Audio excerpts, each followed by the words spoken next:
When we first launched ValorWell, we didn't roll out the red carpet with a splashy launch or a big fat budget.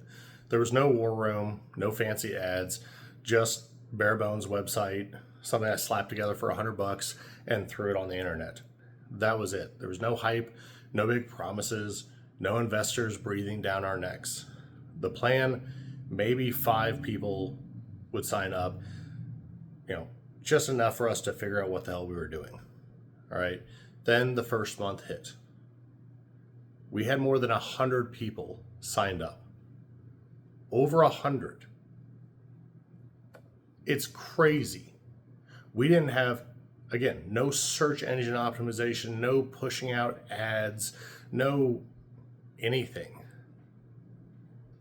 And we had 100 people sign up, and it blew my mind because I know that there are organizations out there that are paying so much money to get on the front page of Google results.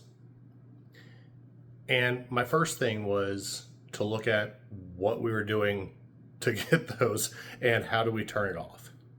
And I realized that there wasn't an off button. And the reason that I wanted to turn it off was simply because at that point, we didn't have the capacity. We didn't know what we were doing. We couldn't handle more clients. And as we went through and I started looking at all the different ways that we could turn the valve off, how do we prevent people from finding us? Not because I don't want to help, but because I didn't want to be another place for people to go thinking there was help and getting let down. And the crazy thing was that there wasn't an off switch because it had nothing to do with us doing things right. Because believe me, we were doing nothing right. The reason that we were doing so well, or I guess that's not even the right word, the reason that we had so many people finding us was because there was so much nothing in that entire space. Sure, there's a lot of veterans organizations out there that are talking about helping with disability ratings and those things, but there's not really anyone out there offering solutions for the mental health crisis. There's sure as hell no one talking about CHAMPVA, other than the families that are screaming from the rooftops, trying to figure out what's going on with no response.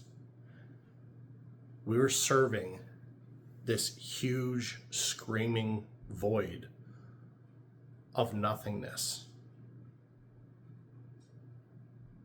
And that spoke to me. And I said, you know what, we're gonna figure this out. We're gonna drive through and we're gonna make this happen because I don't want to be saying no to people that are in need. And here's the crazy part about this. All right, so this problem that we started solving there, this is not something that we just magically came across that no one else was able to.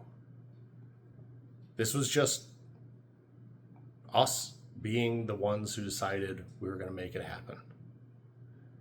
All right, and through all of the navigating of this entire beast that is government healthcare, the juggling compliance, building clinical teams and supporting clients while trying to hold our own lives together. It's not a walk in the park. It's like trying to build a plane while you're still mid-flight. And trust me, we felt every ounce of that weight. We struggled. We really struggled. You don't just snap your fingers and fix systemic issues that have been ignored for years. And make no mistake, they have been ignored. It's not that they couldn't be fixed. We are proof that they can. They were just ignored. And for a little while, we were able to tread water, and then reality slammed us. The foundation that we had was not nearly strong enough to support what we were trying to do. We dropped the ball more times than I could possibly admit. But here's the truth. Hitting that wall, it forced us to get very real about the true barriers in this space. Not just the symptoms, but the actual disease. It's about infrastructure failures, policy bottlenecks, and a total disconnect between the people who need help and the systems designed to provide it. Think about it like this. So imagine you've got an old pickup truck that barely runs. You decide to haul a big load, family, tools, supplies, the whole shebang. And at first it creeps along, but then the engine starts sputtering, the brakes fail, the axle groans. You either fix the whole damn truck or you stop mid-road. That was ValorWell's earlier days. We tried hauling way too much weight on a weak chassis. And we kept trying to push this truck to its limits. Let's keep pushing through. We'll push through, we'll just get a little further, and then we'll fix it there. I feel like everyone's been at that point, with a vehicle at some point in your life. And if you haven't, then God bless you. But those points where you're just trying to get through to the next month, the next week, the next whatever the checkpoint is. And eventually we had to say, hey, we're gonna scrap this truck. Or at least maybe not scrap it, is the right word, but we're gonna take it back to the shop and we're gonna replace everything. We're gonna rebuild it from the ground up. And we did. So with all that said, and I don't want to spend too much time going through everything, but I want to ask you, what's the metaphorical truck in your own life that's being asked to carry way more than it was ever built for? And how are you dealing with that strain? Maybe this is something, maybe it's you. Maybe this metaphorical truck that's carrying this load, maybe it's you. Maybe it's a relationship that can't hold what you're wanting it to hold. Maybe it's something else. Put your answers in the comments. Let me know, again, what it is and how you're dealing with that.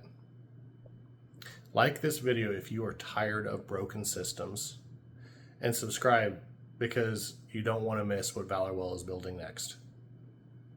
Listen, this isn't just a company or a service.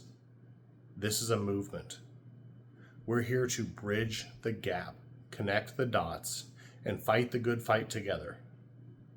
Nobody said it would be easy, but that's why we're in this shoulder to shoulder. We move forward not by pretending that it's all perfect, but by acknowledging the mess and then rolling up our sleeves to fix it. That's ValorWell. That's us, and we're just getting started.